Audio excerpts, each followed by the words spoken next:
Inside Story Uganda, real source of political updates.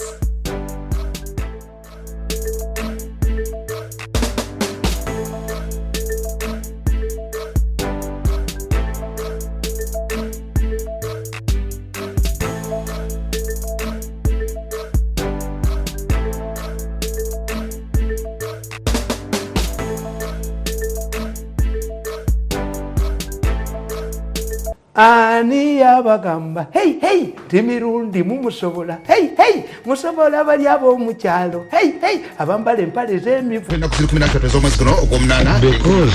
you don't know how things work. Jagenda kwa agenda nomukukuravu Mafia tekakari kankubuuza where apart from being a prime minister where does Nabanja involve herself?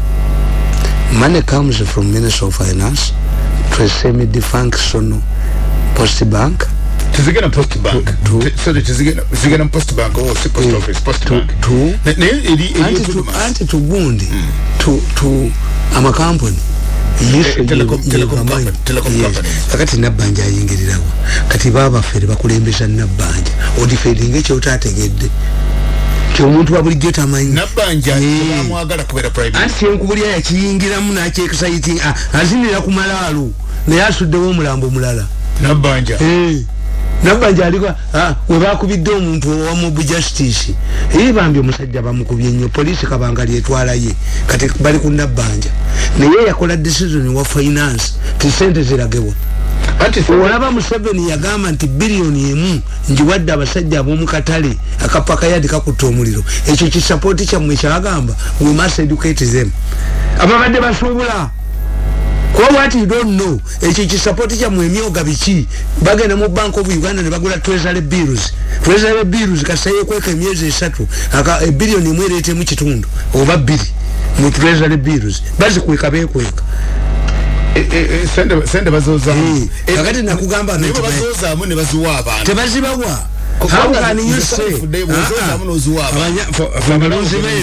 tuyina kyetuyita okusumbuusa nti nyinza okuwa ng'ente ezo zikoze eki nzibampa oba drought oba ki yefu Museveni is approached by a cattle keeper whose cows died because of a drought.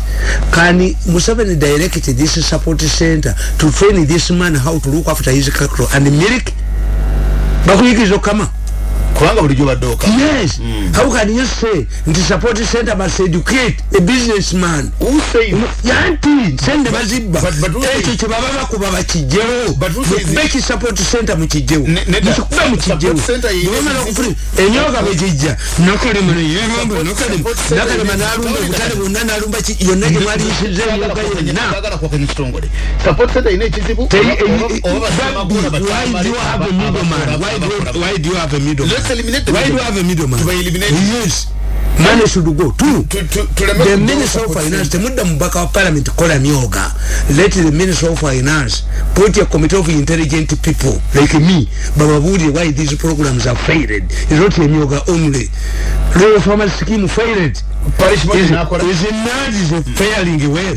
Parish mode nakola andi nkubulidde kati banonja sente za parish mode yesoose Museveni museta usiyayinamu a department for poverty alleviation yakakweze ne bamuteeka wali naye parish mode era yemu yali egamba bwoba olina ettaka ku kyalo tukukolako a demonstration farm abantu ne bayigirako sente Museveni yanaakomawa abaganda baga nti otayiranga nvi tezina tono nga zikwata mulala. Why don't we sit down and review the whole exercise? Why socialist policies fail in Uganda is because Africans are capitalistic by nature. Nti ledi ezamu zikola obuzindalo bubunu naye waliwo ine akazindalo akamu nga bwomala okwogera n'okola kati nabaga nti ettaka bagenda ddirwanyisa is not law. Museveni yasinka gye kabaka ettaka lyafudde yagenze Germany kati oyo mayanja kiwala ataki. You don't know how Museveni handles the issues.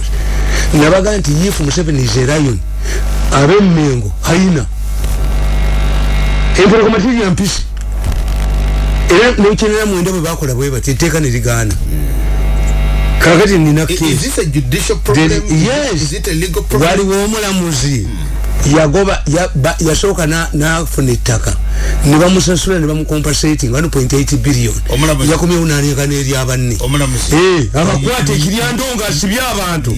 I had to look for somebody from Serere nga yeekukumye musajja yamusiba namugyeyo ngenda mubakubira ku platform yange. Ezo ze cases zenoonya okutwalira Museveni. The issue is not law. Omulamuzi yakoze atya? Omulamuzi wa high court yabadde atya? Anti yafuna ettaka erye n'alitunda ekiryandongo. This obvious. Government nga erikula ali baba wa developing n'atunda erirye n'anyaga eri abanne terrorizing a district yonna. He was given compensated his land 1.8 billion n'azirya naye kaddenemu malewo namubamwabye omusajja namujja Serere nga yekwesa omulamuzi era nawandisa akatabo kange when a judge becomes a thief. Yes, when a judge becomes a thief. Kati omulamuzi akatabo kana kawandi omulamuzi atigomya abantu mujjewe erifu 3 amusule eddalu wofe basule eddalu erifu 3 amusule eddalu. Omulamuzi bwabanga ate yatigomya abantu banagenda wa nti omulamuzi balina okulala nti yobadde omulamuzi bamucompensating kubanga abalamuzi nabo bandi omulamuzi bamucompensating 1.8 billion ne bavaliwenga tezammala ate nakomananyaga n'eri abanne isovyasa antabali negundi tewawulira gundi bwaga nti gundi ono yali former chief justice yaga nti Mirundi ajambuulira abalamuzi abaki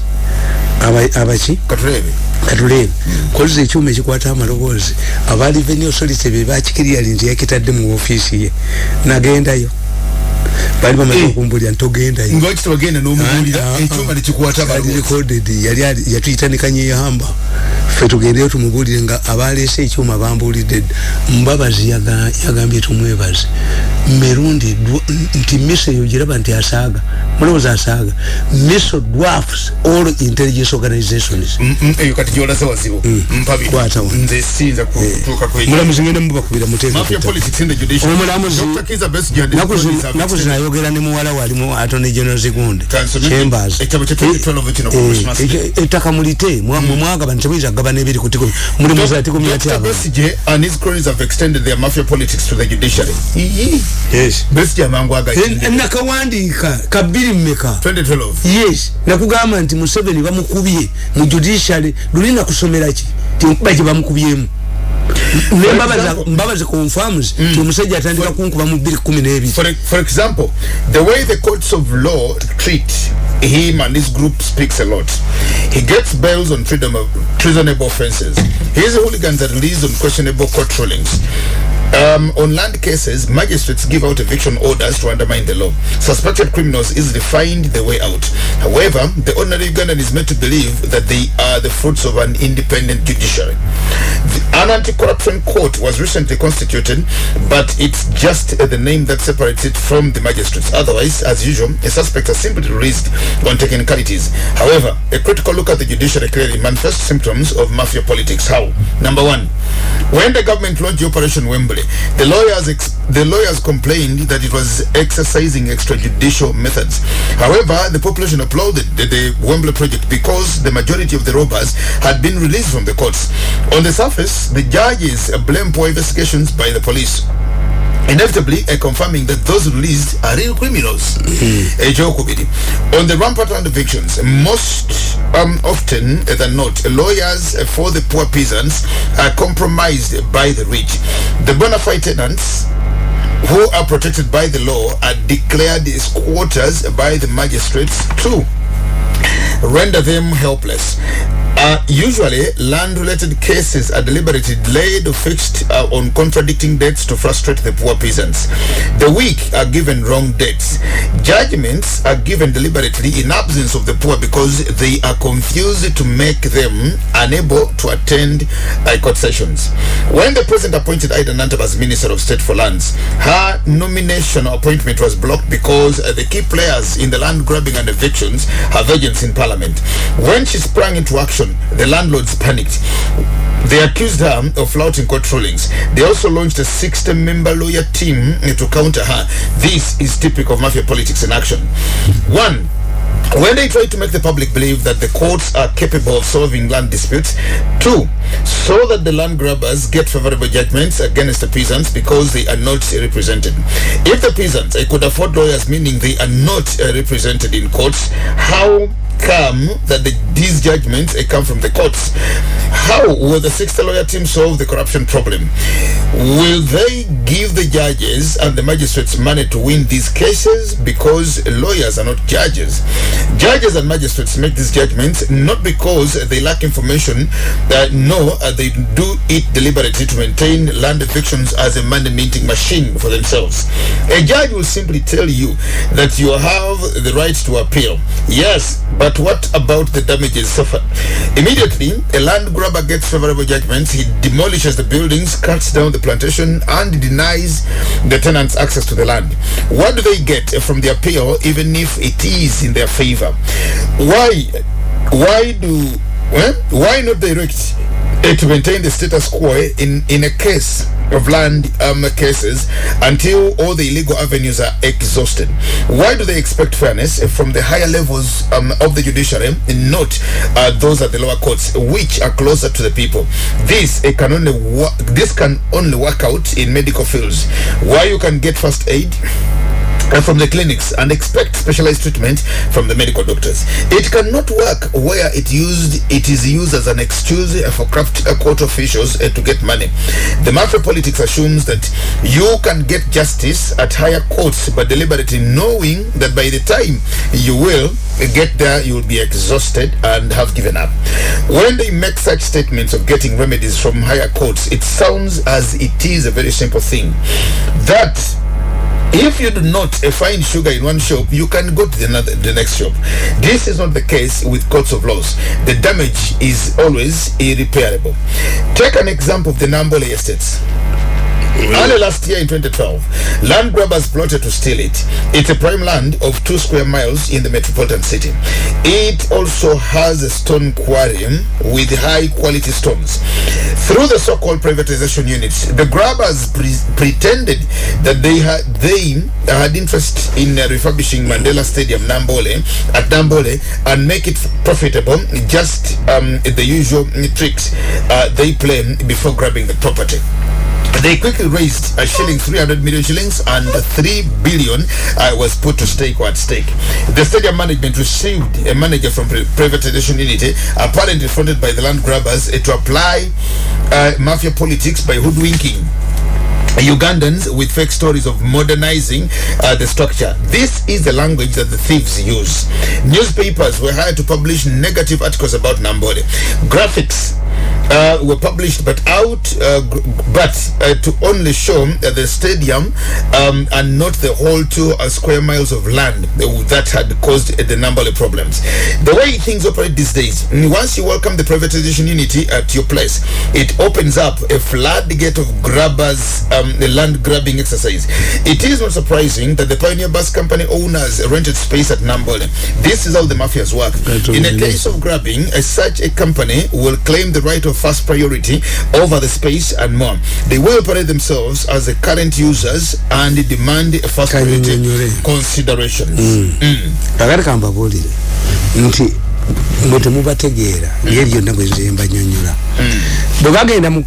Imagine omulamuzi ono omusango yali badde stepping that down. Why? Yes, muchita mutya a conflict of interest. Yes. Bamajeswete adumira badumire bani bonna omusajja namujesserere nga yekwese is not running away wali wa high court. This man was we yamujjako ettakali namwe omusajja namujesserere kiryandongo waliwo RDC yali amuyimiridde munamugobabo. I got a man in hiding from Serere. I told him, are you hiding from Museveni? No. Are you hiding from an army officer? No, a judge. And namulikodinze ebyo bintu alira Museveni nga boteepu buno. Omanyi Museveni mukoledde nnyo naye tansasudde. Okukuma nakyo kimala. Kubanga omanyi nti bali tewabuli ano nga bategesa okukola ekizimbe ekiri sound proof bekwekenga muneme bakwata anti gwe ogende wa Museveni yasooka kukubirako katambi ako kakati ajja muyita tumwebase amugende wayi obadde ogera nani oyo nti nembabazi ng'omugamba ki era bwe baba bagenda gwe pulezidenti ajja abategeere baba n'obubiina bunene bambala pampa abakubira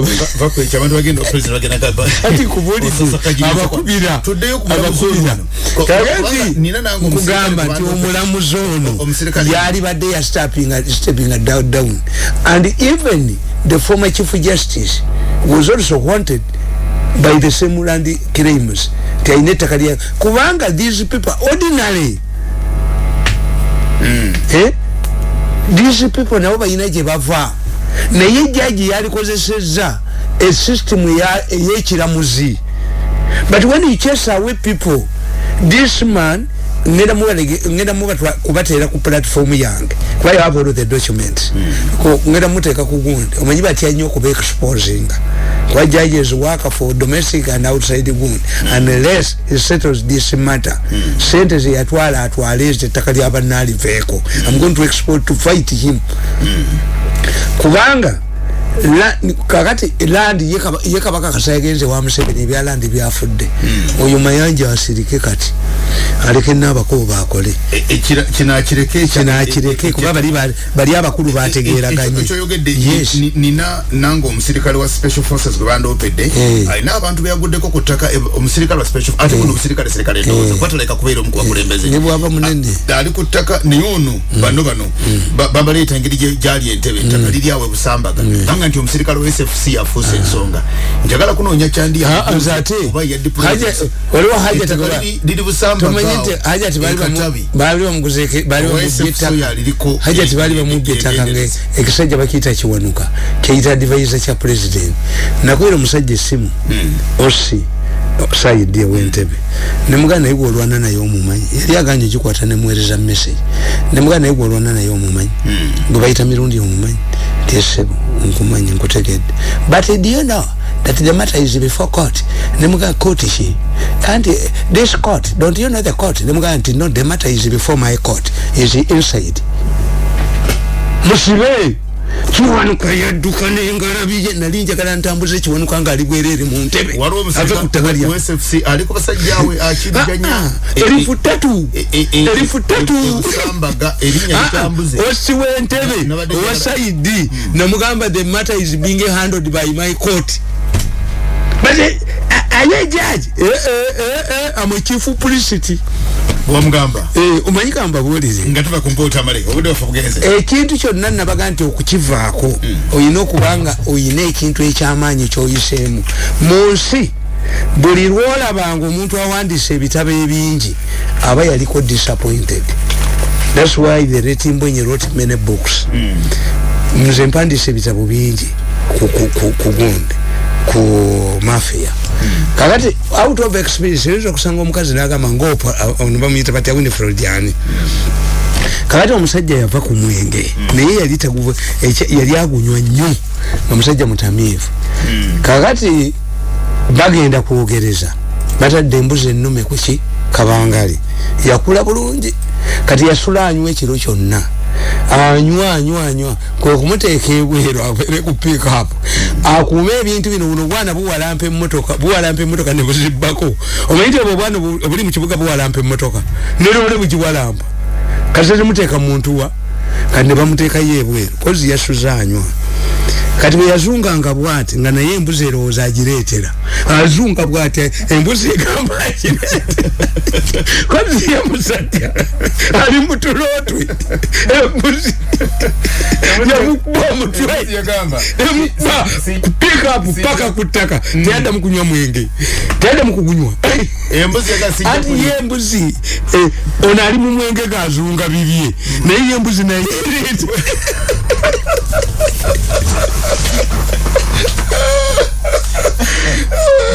ndikumasanga nkutumide balikwera kumkutu kantumire ku senga wange Rose wekomba nkutumide balikwera kumkutu ne mujomba comrade mujomba mukama